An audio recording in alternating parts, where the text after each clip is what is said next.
Welcome to the Miami Heat PostGame show. I am your host, Giancarlo Navas, and with me today for what was the game of the season for not just the Miami Heat, could be the entire league. The ups and downs, the twists and turns, every narrative thread going through that game is why we love this sport.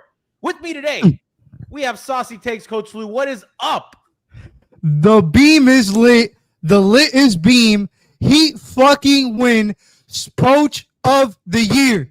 Spoach of the year. Spoach of the year. Also joining us today. I'm sorry. I was ready for that one yet. We have Kyle Scarlet on the program. What's up, Kyle? What a damn pass from Nico. I mean, and listen, we're opening with this. Turn on the light, Lou. Turn on the fucking light. Turn that shit up. Shout out to everybody joining us here on twitch.tv/Miami Heat Beat and live on YouTube. Thank you so much to the podcast audience that supports us so dearly. And thank you, everybody that is listening. What a season this has been. And I think what a game. This has been, I think, this is a statement game. This, we thought the Knicks win or the Clippers win was a statement win. This was a statement win. This was against a team that thoroughly embarrassed them. This was against a team that made us all rethink that all these guys were mismatched parts, that Jimmy Butler was the only reason why they had success. A lot of people were thinking that. A lot of us were questioning Eric Spoelstra after that series. A lot of questions came up. I know us on this podcast, we had given up on these guys, on a lot of these guys, on a lot of these young guys even. We weren't so sure. And this season has just been fucking incredible. And what a game. What a finish. We always do highlights at the end. We're going to start with the game winner. Guys, we're going to start with the game winner here.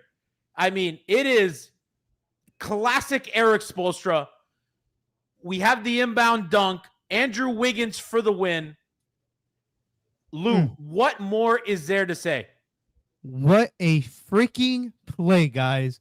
Like the whole play, 0.4 seconds on the shot clock.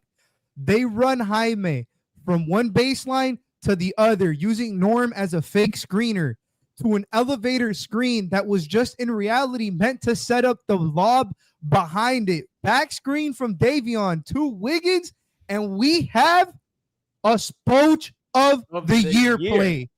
What a fucking play, guys. It was absolutely electric. The 0.4, I knew what it was going to be. My dad was like, there's no Ware in the game. I was like, honestly, I like it for spacing reasons, and we see it here. Look how quickly everything flows. Look how quickly this team is connected. I can't remember the last damn time I felt a Miami Heat team connected. How many times before did the Heat fumble this exact game last season against worse opponents? Man. I saw it time and time and time. They fucking set a record for clutch losses last year, it felt like. Not today. They were down 3 in the fourth, came back. They could have hung their heads low, whatever.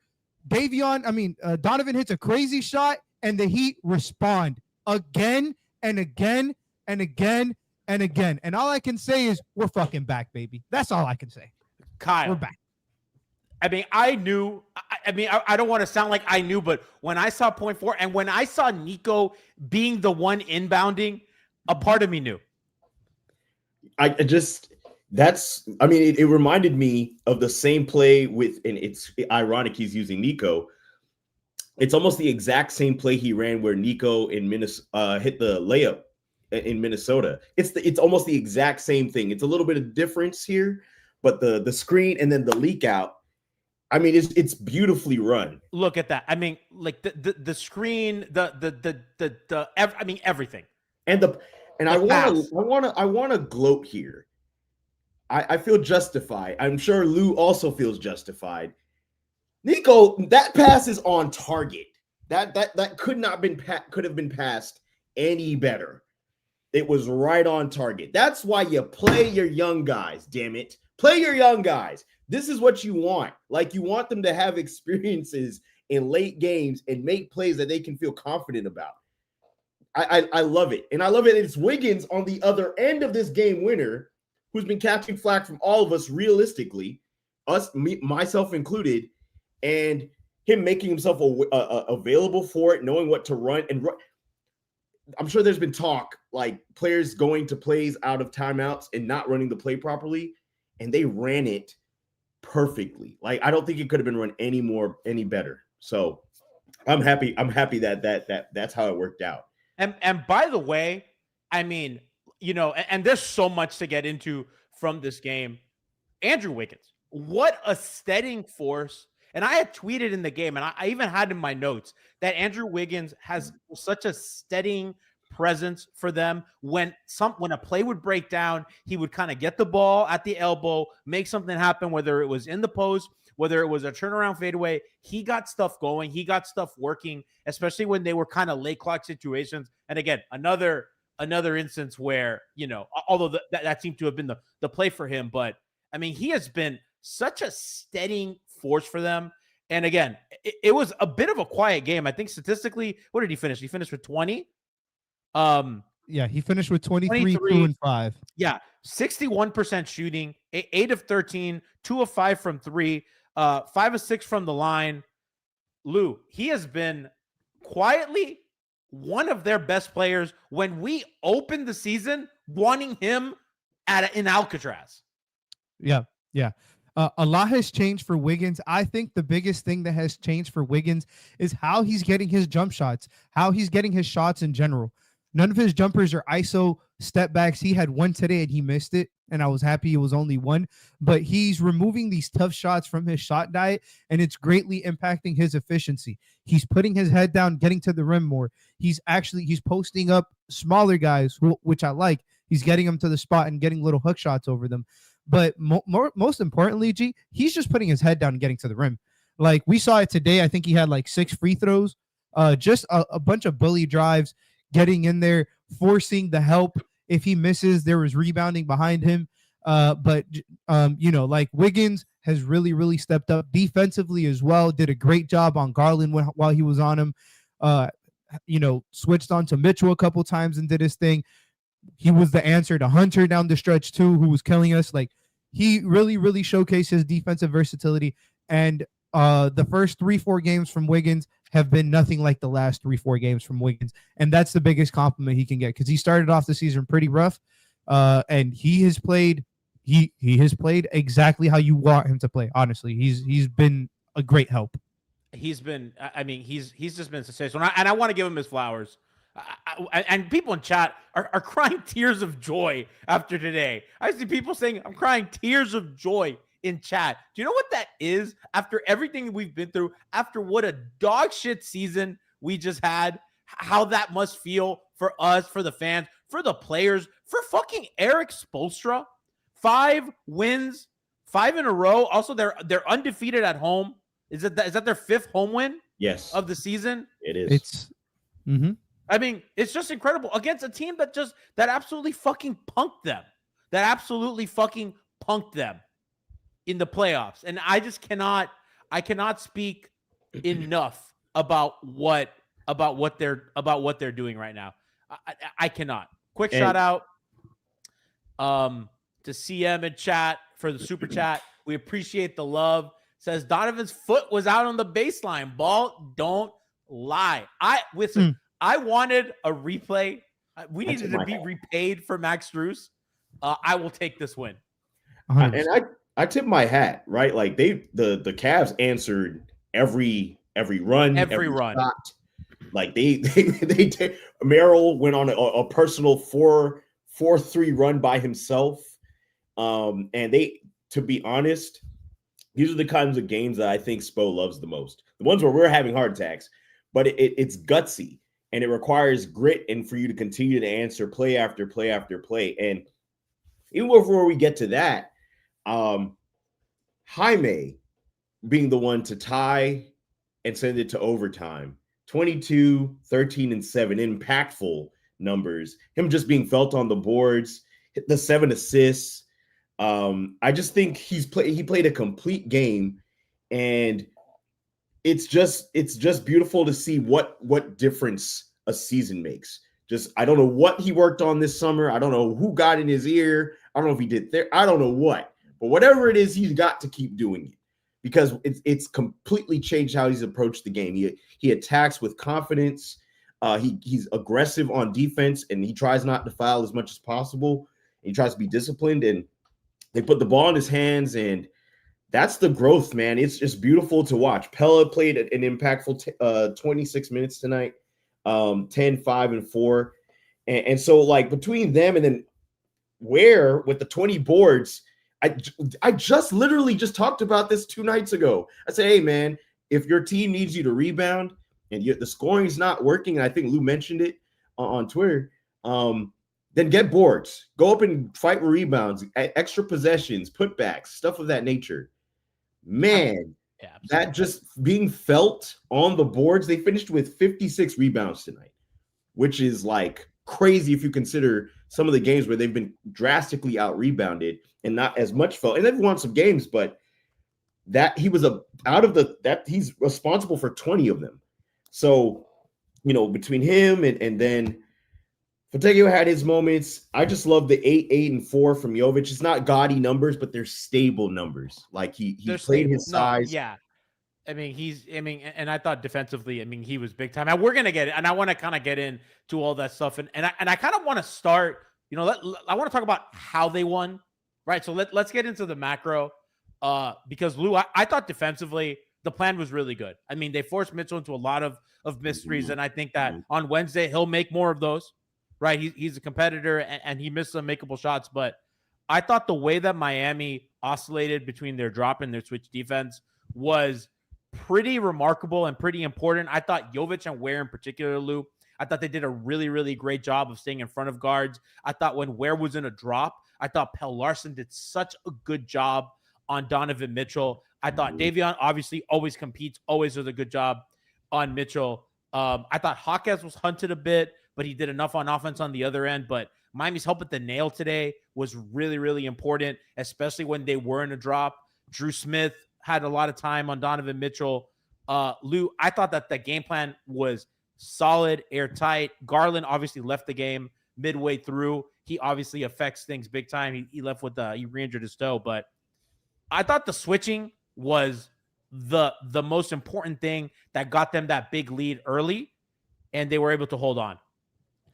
Yeah, 100%. They really started the first half really, really strong on defense. They give up like 53 points on 38% shooting. Like a lot of it was switching. A lot of it was really, really good point of attack defense. Some of it was also, Cleveland missing some shots. Down the stretch though, their defense kind of, you saw it taper a little bit because they hunted Jaquez. Like they were, and that's what led to the offensive rebounds, because like Jaquez is getting put in the blender and they're sending a lot of help, and then that help is not there to rebound.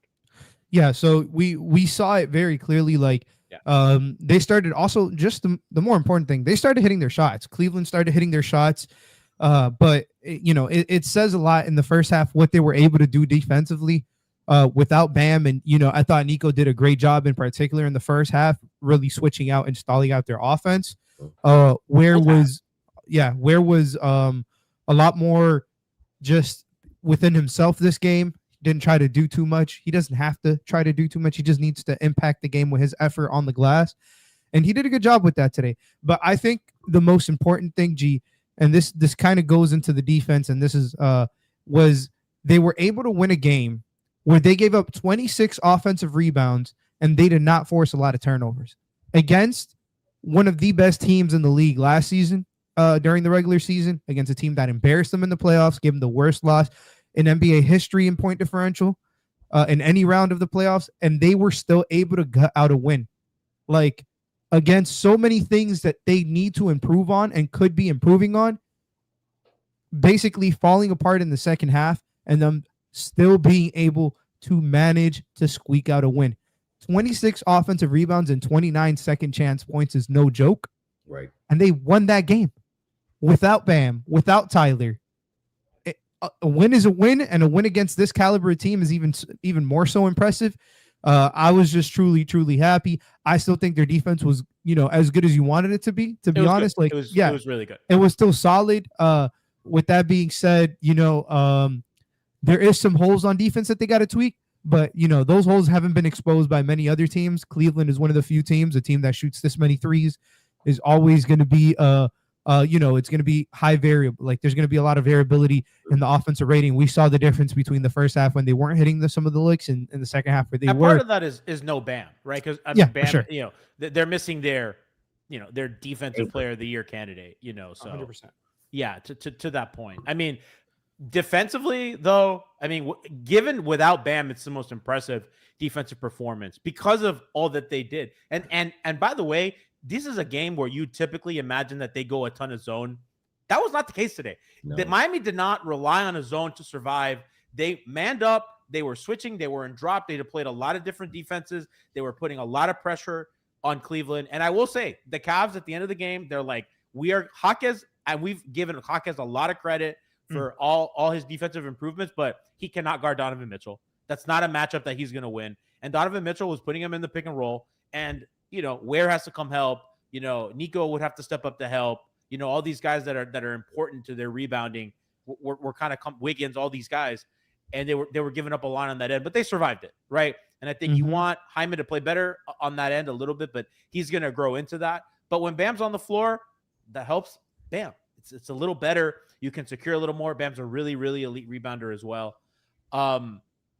Just absolutely incredible stuff. Miami really limited Cleveland's offense at the rim tonight. Only 15% of Cleveland shots came at the rim tonight. Yeah. A lot of 28% from mid-range, 35% from mid-range, which is kind of like what you want. You want the offense to get tilted in that direction if you're the Heat. And that's kind of how you win games. Yeah, I think that's, if just off the defense, you would say, oh, well, the numbers don't really tell the story because they only had 5 steals tonight. They only had 6 blocks. But they put bodies, right? Like you want the team that you're playing to be felt, to feel you. And so they just made multiple efforts. They had their bodies. They had a few times where they made the Cavs turn the ball over on shot clocks violations, which allows them to get the ball and set up their offense. And I'm wondering, Lou, if you have the numbers on their pace tonight, and maybe what the difference is between the last game they played and this one. But what I loved is that they took the shots that made the most efficient sense. Like Miami had 113 possessions to answer that question. Yeah, their pace was 103, which is on the slower end, and that was still 8 possessions faster than all they ran last year. So they're still playing fast. Like the point still stands. Yeah, 46%, 46.9% field goal percentage. They just played smart basketball. I think that they played within themselves. They didn't try to take anything crazy. Norm was 8 for 19, which I'm not mad at. He's your best 3-point shooter on the floor. And I think their initiator on offense. And so you're going to get a lot of buckets from him. And so the other night, G, you said everyone eats. There's almost 10 guys in double figures. And it's just everybody's putting their fingerprints on the ball. Everyone is engaged on defense. And it seems like they're having fun defending. Like that's one of the things that I think is the biggest difference is that Drew checked in the game and they put him on Mitchell and he's like licking his lips. He's so fucking happy and locked the fuck in. I was like, this guy's a fucking sicko. But they love it, bro. Norm loves it. And Norm is not defending. I wouldn't call Norm a fucking all defensive player on defense this year, but they're all engaged, man. And he's doing a lot on offense. And I loved the energy, right? Like we talked about just the way Norm leads is he does it with his game. And so we've talked about his defense not being the best, right? But there were a couple of times tonight where he really just was like, I'm gonna lock in. He can lock in. He's been a part of really good defenses on a lot of different teams, and he really locked in. Quick thing, Miami held Cleveland to an 89 offensive rating in the half court. Miami had a 103 offensive rating in the half court. The fact that that's a reality, a Cleveland team that ran them out of their own fucking gym a couple months ago We were here doing shows. We were all here. All 500 of you in the audience right now listening to this live. You saw what happened to them last season. You saw how they were embarrassed, how they couldn't stop Cleveland and they couldn't fucking score. They had a better offensive rating in the half court than Cleveland did. They have leaned to an 80-9 offensive rating in the half court. That's dog shit. Without Bam, without their best defensive player, everybody locked the fuck in to the coaching staff. Again, Spoach of the year. The fact that they got this done, credit to everybody, bro. Pell Larson's fighting his fucking ass off every goddamn possession. He's on Donovan Mitchell. He's on Sam Merrill. He switches on to Evan Mobley. He doesn't care. All these guys are so engaged. Drew Smith, I just talked about, checked in the game. Fucking sicko is so happy to be guarding Donovan Mitchell. Andrew Wiggins, talked about it at the top, defending his ass off. And by the way, they forced Cleveland's second big off the floor. Cleveland likes to play big. And by doing that, they can switch more. They can be more aggressive on defense. Their offense leads to their defense. It's just, again, I've been doing Miami Heat Beat for 13 seasons, and there's not many times I've come on a show and feel a little bit speechless. The only other time I can really remember being this kind of what the fuck was the Jimmy nuclear game against the Bucks in the first round. Yep. And I'm sitting here, and every time I look at the stat sheet or I look at my notes, which is like fucking 10-page notes, I can't believe what they did. We haven't even gotten to Norman Powell. We haven't gotten to the offense. I cannot believe what we're witnessing. Yep. I just think I love the identity that they're trying to build. And some of it, yes, the offense is new, but they are. Hold on, chat's frying me. This said, G, after 20 straight minutes of monologuing, I'm speechless. I dig deep, much like the Heat. I dig deep and I find words, folks. They just gritty, man. They play with such force and energy and effort, and I think, or I feel that there's this magic. I'll use G's phrase. There's this magic that they have going on. There's this fucking magic, and they don't have their two main guys on the floor. They haven't had Tyler yet at all. Don't know what that is. That's a different conversation to have. But again, just like I'm even looking at Davion, 11-2-8. He's just been there's a lot of steadiness to the guys that they're putting a lot of responsibility in, and they're enjoying the process of just trying to get their teams wins. Man, I don't know how else to say it. That Spo, and I think that's Spo, right? Despite all the things that are really going on and some of the things that have taken place so far, he's just steady. He's steady. So his team has embraced each other. They rallied around. I think I said the vibes are really, really high right now. Norm hopped right in the middle of Wiggins' post-game interview and was like, show the hops off. It's just there's energy to this team, and it's really positive. And that the ball has energy. I'm sure, I don't know if I've said that before on here, but the ball has energy, and when guys want to play with each other, when they're locked in on wanting to share the ball and just be involved, man, I really do think that can create a lot of wins for a team. Chad is accusing me of doing cocaine before the show because I have so much. I'm high on life, bro. I'm high on this Heat team. I'm high on all the joy. I'm high on joy. And you know what else I'm high on? Our Twitch Prime subs. Thank you so much to Mem Defs. 10-month resubscription. Appreciate you. Somebody said Spokane. Spokane. There you go. Lou, let's get into some of this stuff offensively. We have to start with Norman Powell, who he's had a lot of best games of the season, but this one has been his best game of the season. I thought just top to bottom, creator off the dribble. I want to say something. I'm going to say something a little crazy, and I want both of your opinions on it. Are we in a Jalen Brunson situation with Norman Powell where Miami gets a guy who is a high-functioning role player on a really good team, and they give him more of the ball, they feature him more in the offense, and he blooms into an all-star, star kind of player? Or am I getting a little bit ahead of myself? Because I couldn't help but watch him Euro step around Cleveland's bigs, around Evan Mobley, who was one of the best defenders in the league. And the shit he's doing, I'm like, did we just walk into something like the Knicks did? Because I don't even think the Heat in their wildest imaginations thought Norman Powell would be this. And I'm asking the question, is this a Jalen Brunson situation? And I think I have an answer for you.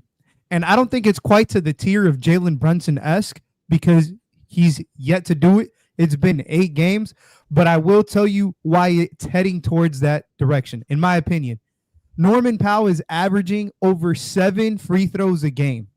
He put up 14 free throws today. That's uber efficient. He's averaging 23. The stats aren't updated. He's probably up to like 24 points on about 15 and a half shots. His efficiency is through the roof. And if there's one time in my life where I'm going to thank James Harden, it's going to be right now. So much of his free throws are, you can tell he spent time picking apart James Harden's brain, and Spo is letting him loose. The offense in general is not being tied down to one offensive player. Everybody is playing so free that he feels comfortable hunting for these. And he has the full green light on any given possession, on every single possession. So guys have to defend him like it. So he's using that knowledge against them, and he's getting to the free throw line 14, 13. He's shooting 90-something% at the line. Like, this is ridiculous. He's almost on 50, 40, 90 splits. This is insane for a guy in his age 32 season. I will say one more thing about guys aged in the 30s. We got Jimmy Butler when he was around 30 years old as well. I am not comparing them, but so far the impact that he has been giving them, this Miami Heat offense offensively, has competed with what Jimmy gave us for the first 8 games. As a matter of fact, G, it has competed with every single Heat player in franchise history for 8 games. You know why? Because he leads every single player in Heat history through 8 games in scoring. Yes, Norman Powell does. That's how good he has been. This is a franchise that, by the way, LeBron James, Shaquille O'Neal, Dwayne Wade, Kyle Lowry. Kyle, take him out. Where's Brass when you need him? Alonzo Mourning, LeBron, Bosh, Wade, Jimmy. Like, this franchise has had scores, and we're seeing Norman outperform all of those guys through 8 games. This is fucking special. And man, y'all need to believe in some magic, because right now, some shit's in the air. I don't know if Spo had to sacrifice his house to get here, but yeah, you know, oof. Calm down there, son. I don't know how G does it for 20 minutes, man. I ran out of shit to say. Calm down. Hold down. Sorry, guys. So, sometimes, listen, just like Miami, sometimes you gotta slow the offense down. Sometimes you get a little pep in your step. You feel, you're like Davion taking that step back, one-legged. Do I work on my monologues? No. Sometimes, we get a little, just like Lou Wildland, Lou, chill out. Somebody said Lou don't like that beat. Yeah. Somebody said let him cook. Well, let him cook what? Somebody's like, Lou, did you practice that shot? Bro, I didn't, man. But something is happening. Can somebody in chat please clip what Lou just did? Please, I beg you on Twitch. I beg you. And we can feature him on Do You Work on That Shot tonight? Because, oh my God. That's what thank you, Bronze Joker. Jeez, I just didn't have the words to say. The loss of Coach Spo's home has brought the team closer. It's just, it's a little dangerous. It's a little dangerous. Yeah. Chat says, Lou, this is fire. I don't want to invoke that imagery. Yeah. Brought the oof. I'm sorry to the sponsors. I'm sorry to Eric. I'm sorry to chat. I'm sorry to everybody. Somebody said that's a saucy ass take. I mean, I don't know, bro. It was a Carolina Reaper takes. The fuck was this? I'm sorry. That was an all-timer. Back to Norman Powell. Kyle, real quick, and then we'll move on to Jaquez. I just want to give you a chance to talk about Norm, but it's the getting to the rim. I mean, Lou talked about it with the free throws, but the fact that he is just attack, with or without a screen, doesn't matter. Isolation. The fact that he is shooting those threes, shooting them efficiently, has been an incredible free throw shooter. I mean, he's been the perfect guy for this new offense, and he's just taken it by the reins and has been incredible. I think what I love is that he's just taking the initiative to lead, and he's in our young guys' ears. He was in Ware's ear on defensive possessions. He was in Jaquez's ear, and just how to, he's just attacking. And chat's like, geez, Lou, you got a Lenny Wilkins take. Oh God.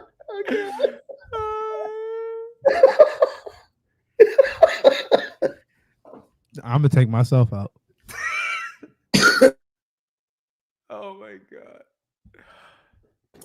The point of the matter is this. I just think that he's added to kind of what they want from a guy who they're going to put the ball in their hands often, and that's just grit.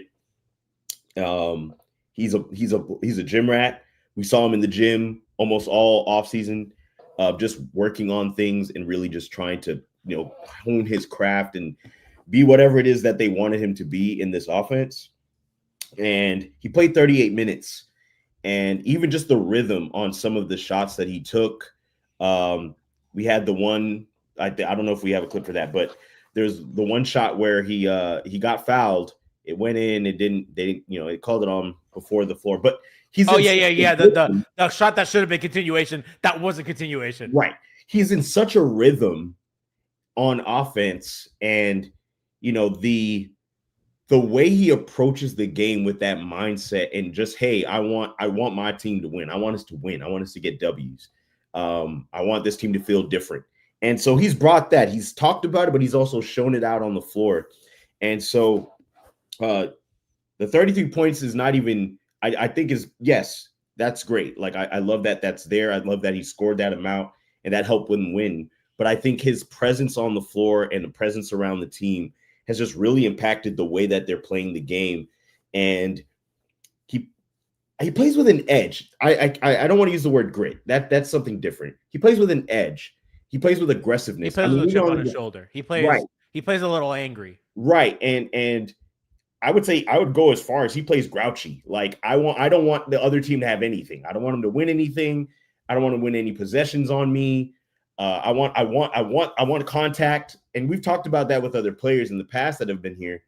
And so just his ability to create shots for himself, to get to the line. Yeah. When they got the technical foul, I said, oh, Norm's going to line.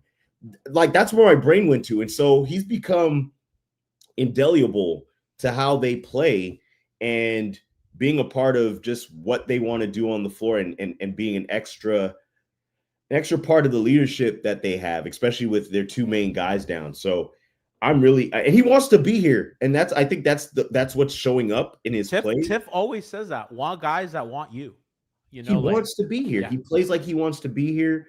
He's embracing the crowd. I mean, you saw the way that he's engaging with the crowd, man. Off and ones, off everything. Like, he's with his teammates. I don't know if you saw the package with him and Nico. Like, he's just really embraced the organization, the fans, his teammates, his role as a vet, his role as the lead scorer. It's been pretty remarkable.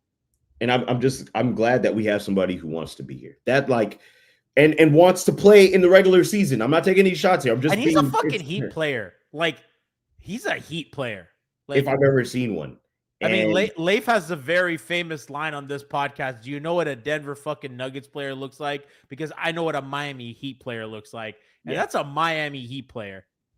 And he just plays that way.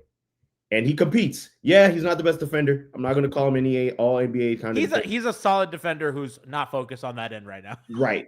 But he gives his effort. He gives his best. That's all you can ask for.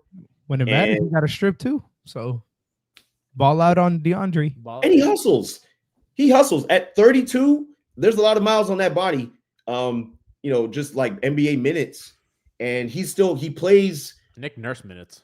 Right. Oh God.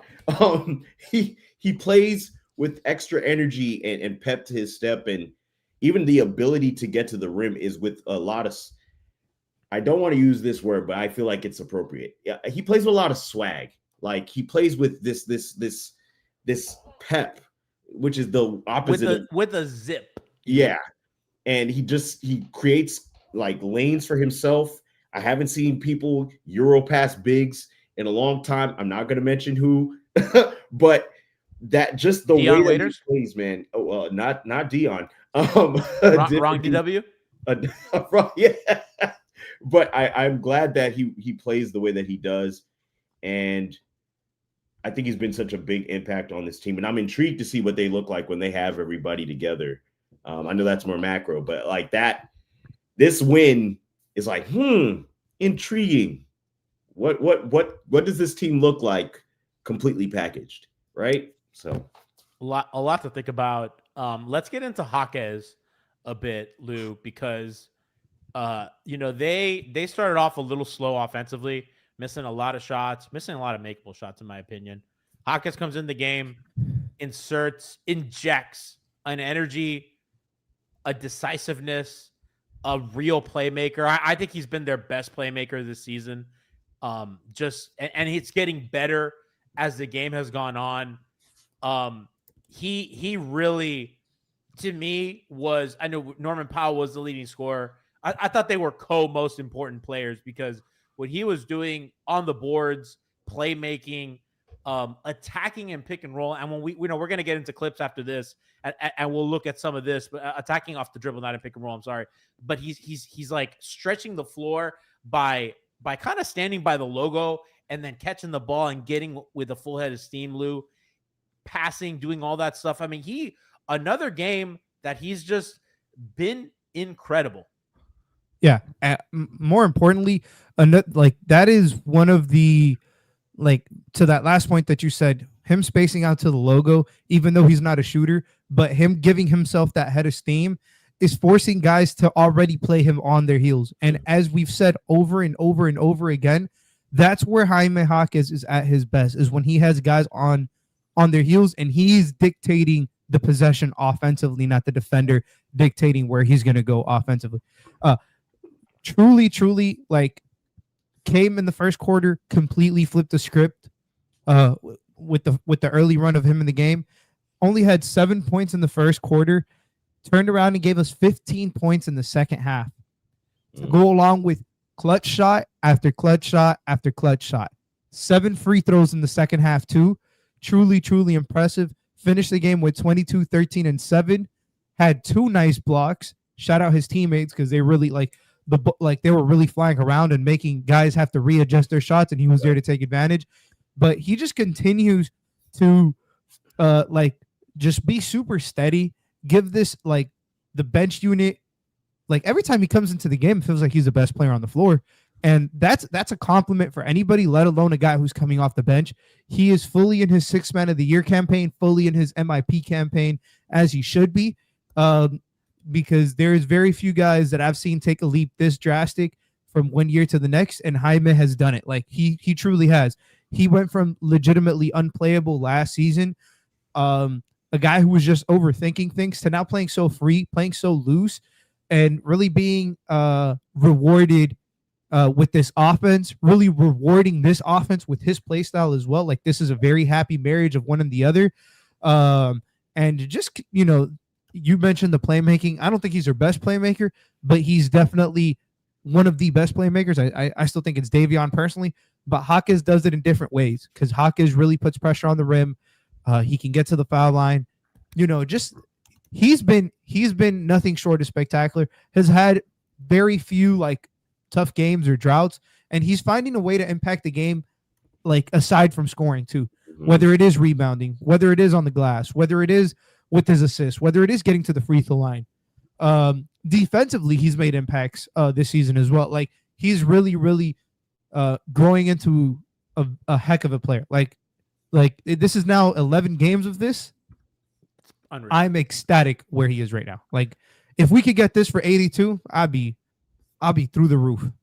I mean, Kyle, kind of piggybacking off Lou's point is, that leap for me is, we thought he could have the ability as a scorer, as a guy who can get some kind of buckets, but it's the playmaking for me, man. It's the passes he's making. It's the decisions that he's making. It's creating for others. Again, another 7 assist night for him.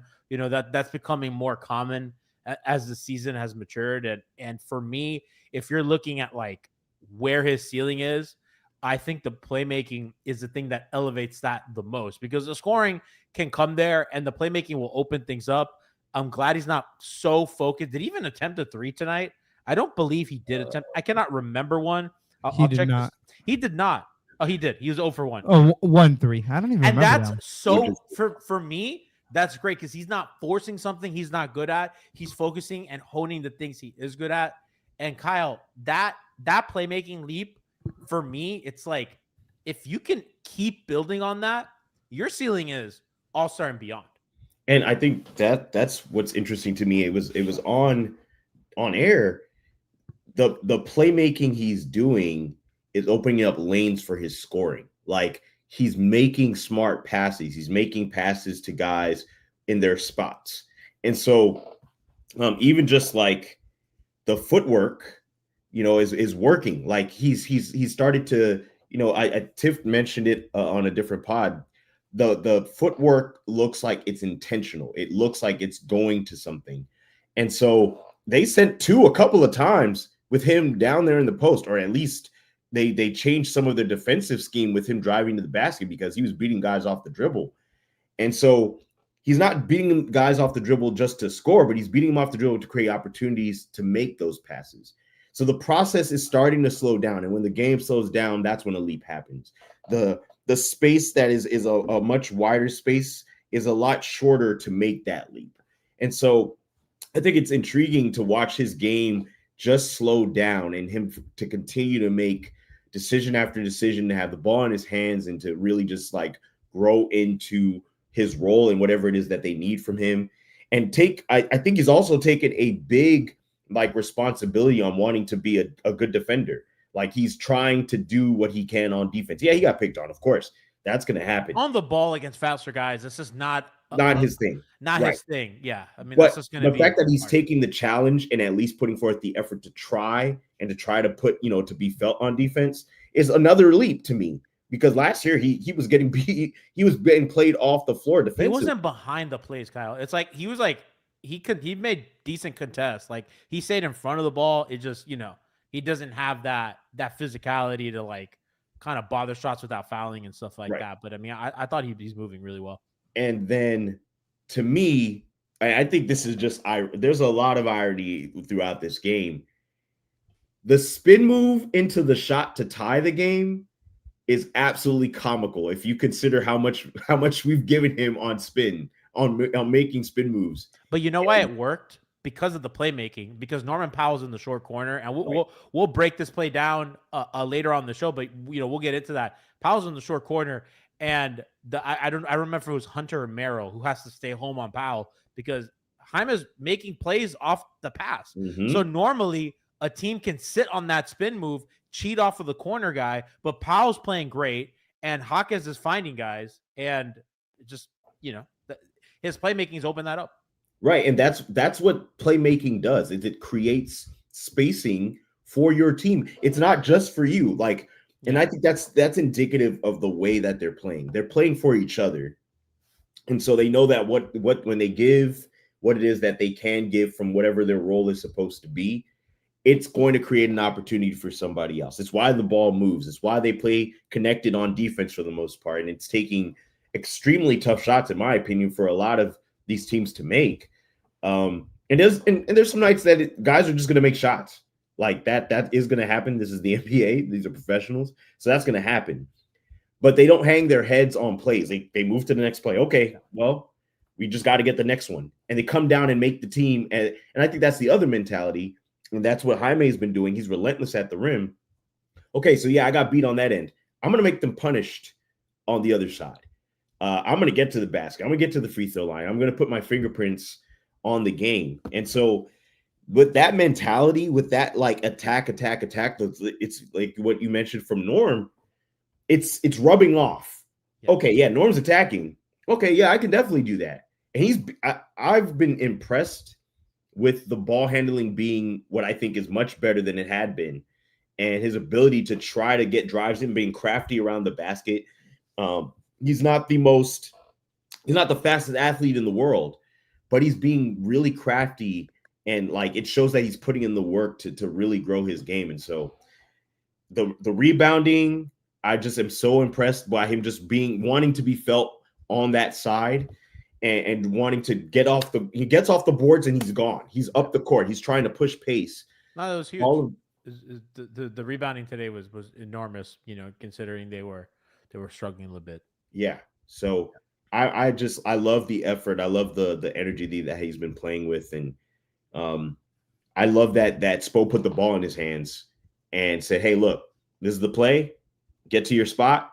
Take it. We'll live with it. Yeah. That is such a confidence booster for a guy whose year has completely, trended upward. And I hope it continues to, as I knock on wood. I want him to continue to stay healthy. I'm hoping that nothing blocks his trajectory and that he just continues to have a really good season. Stocks are up. Quick shout out to Vane Hype, gifted a sub to Andrew Wiggins. Shout out to Wig, shout out to Vane Hype, OG, chatter, viewer, listener, all that stuff. Appreciate everybody who's rocked with us all night. I mean, we've incredible win, and the community feels really alive in a really special way. Super chat here to Kelvin said the Heat as a team has found their joy. Absolutely correct. And damn it, so have we. Damn it, so have we. Look how locked in we are right now. I want to give we're gonna get to clips and do you work on that shot? But real quick, Lou, want to give some quick love to Ware. We've been really tough on him, and we got to give flowers where flowers are due. Had a slow start to the game, really turned it around. Talked about how I was really impressed with how he competed defensively. Obviously 20 rebounds, 20 big fucking rebounds on a night they needed him. He was their center. Without Bam, Jovic played some backup five. We haven't even gotten into what Jovic did, and I don't know how much time we're gonna have, but give Ware a little bit of love because he's earned it.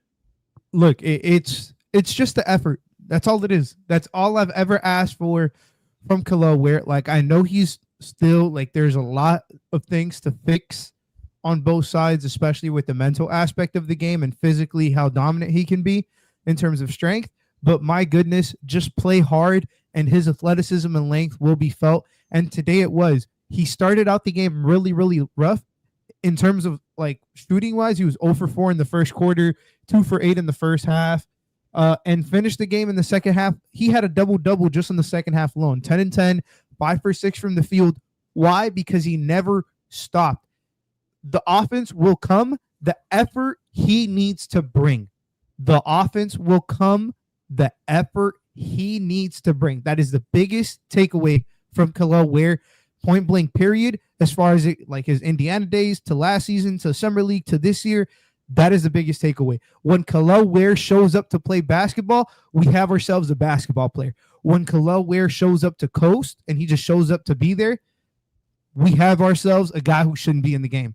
And today, and since Bam has been down realistically, he has showed up to play. So flowers where they're due. Absolutely. He stepped up in a huge way. Mm-hmm. Real quick on their kind of center rotation tonight.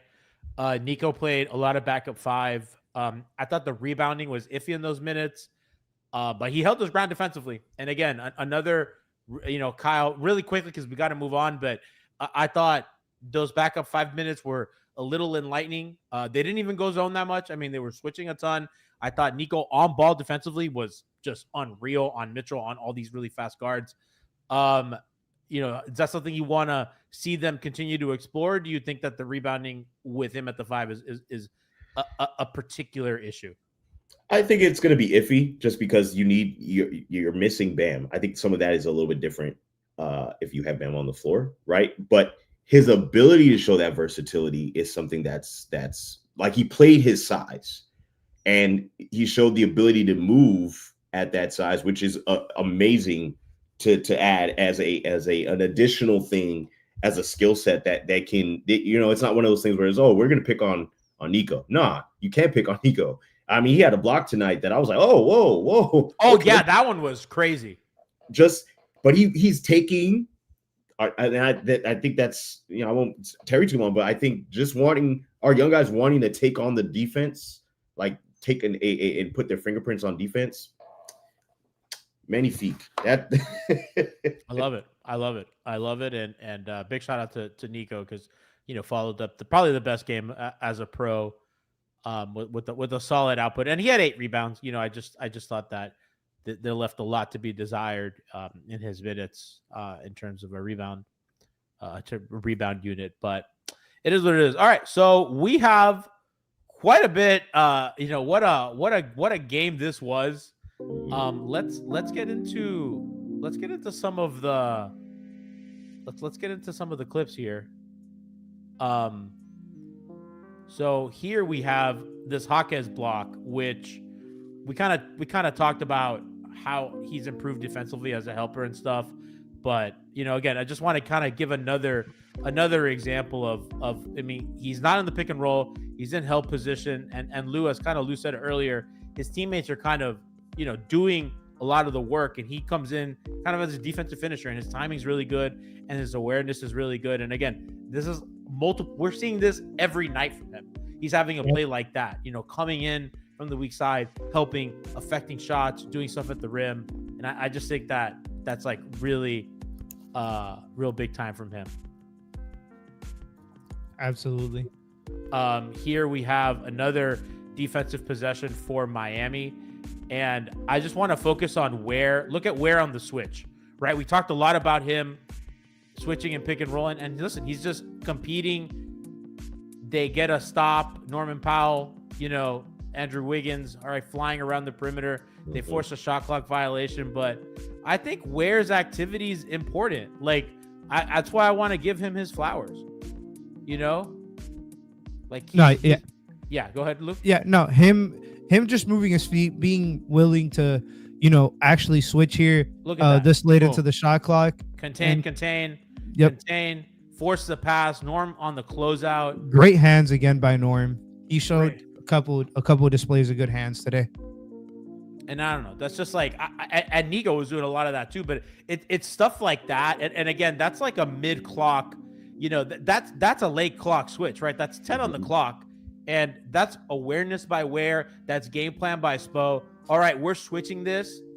And now when they makes the dribble into the paint, that's 5 on the clock. There's not a lot of time, and they do force a shot clock violation. And I think that switching kind of has allowed, it's part of why Cleveland had to settle for so many long threes that they weren't super comfortable with. There wasn't early clock threes. A lot of it was late threes. We have another defensive possession here. We have another Jaime. Boom. Again, same thing Lou and I were talking about, and Kyle, all that, like the help that he's doing, the timing, the awareness by him. Look at this. He comes in. But also, it's the whole team in general. It's not just Jaime. Yeah, it's a team.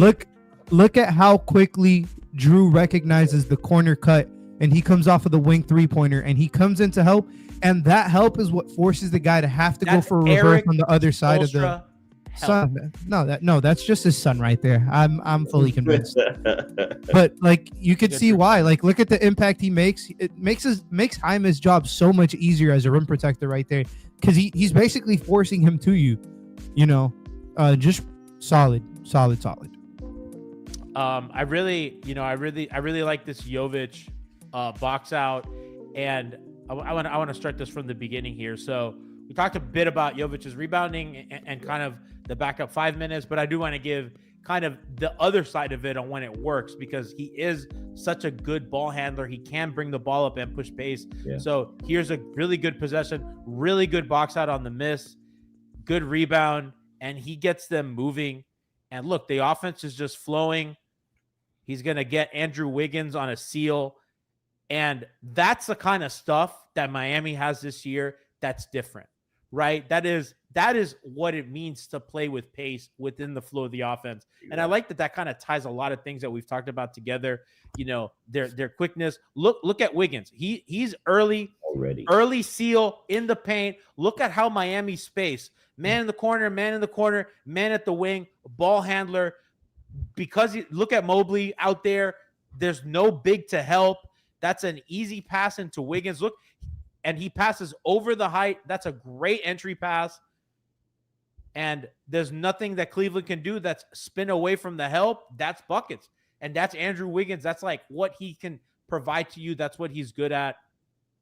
Kind of another look at Jovic here.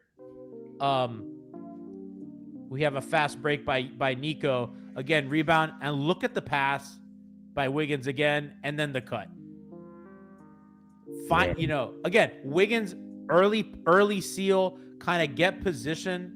Let's run that back and let's kind of like look at it part by part. But again, good rebound, the gang rebounding by Jaquez and by Jovic.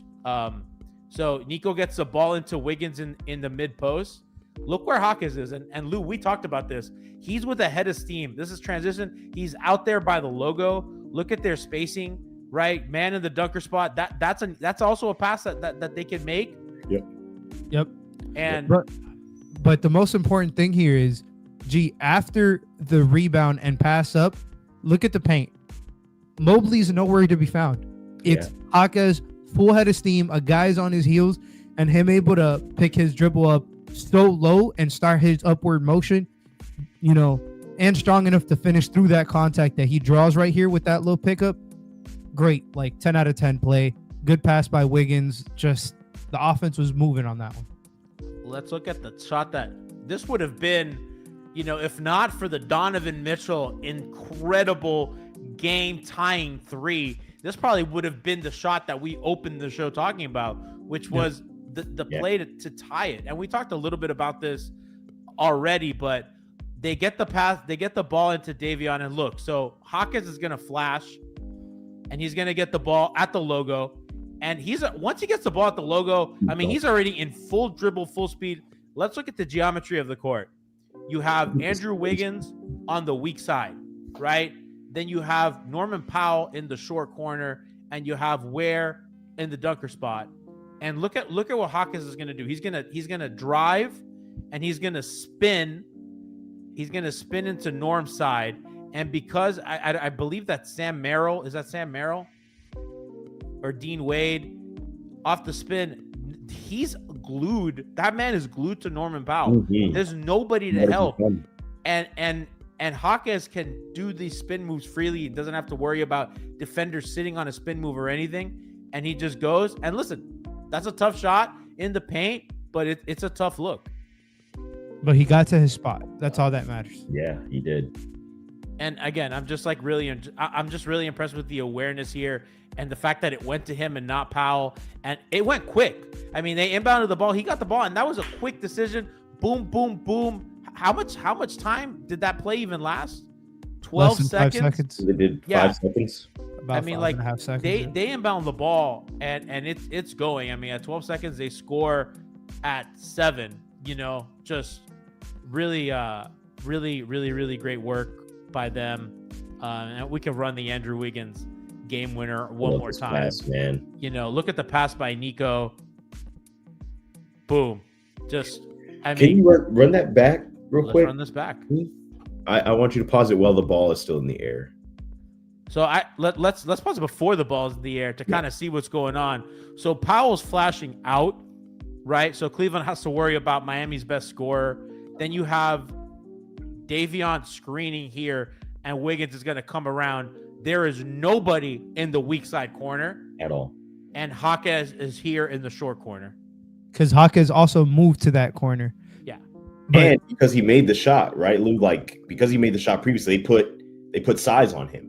Yeah, they put Mobley on him. And also a quick little tidbit. Once you see Norm doesn't just flash to the top, he almost tries to, like, he pretends like he's going to curl, and that turns Hunter's head just a little bit, and the backdoor screen by Davion really catches him off guard. That is one of the biggest benefits you can have when your guards can set screens. Oh man, it's golden for you. It opens up so much more of the offense, because then who is the guy who is responsible for that? Sam fucking Merrill, the same guy who put 12 on his head in the fourth quarter, is the same guy who they called game on. I mean, you got. That's how shit shakes out, man. Spo's a madman. Spo to the year. and I think the one of the beautiful things about that pass is that the pass is to a spot. So Wiggins has the full ability to catch the ball and put it into the basket. That's just sound passing, man. People on YouTube, did our stream get cut?